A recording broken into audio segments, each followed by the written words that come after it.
So for this part of my notebook, I'm going to be showing y'all how to tie two fishing knots, and these are the two that I use most of the time. The first one's going to be the polymer, and then the last one's going to be the classic fishing knot, which is probably the one that I use the most, and probably the one you'll see the most if you do fish.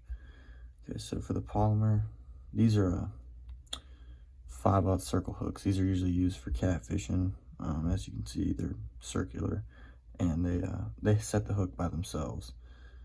So for the polymer, you're going to take your piece of line, you're going to make a loop, and you're going to insert that loop through the eye of your knot of your hook.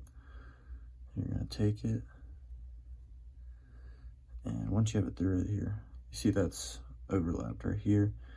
You're going to pull it through and do a basic overhand knot over your slack and pull this line through your original loop.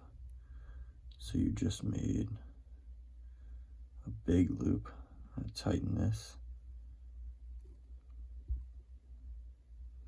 So you just have an overhand knot with a loop right here. And then you're going to take this loop, and then you're going to insert the hook through the loop, pull it up, and pull your slack out. Make sure it doesn't get caught on that eye real quick. Pull this.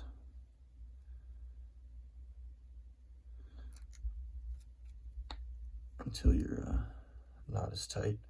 And typically you'd lick it or lubricate it so the line doesn't weaken over time, but that's your basic polymer knot.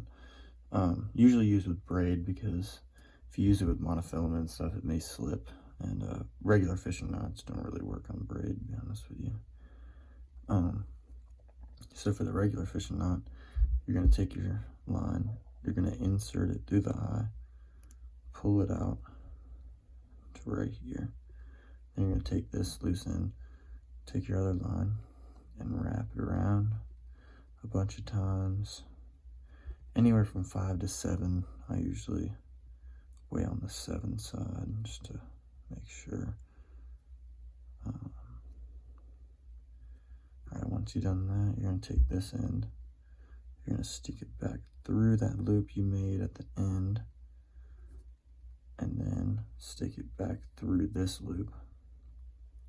A lot of loops here. Pull that tag in until you have this, and then you're going to pull it down, and it'll form a little knot right here. And yeah, of course, you would clip off this excess line. And there's your basic fishing knot. Once again, the polymer is usually used with braid, because the regular fishing knot doesn't really work on braid. It will usually slip. But yeah, that's the polymer. And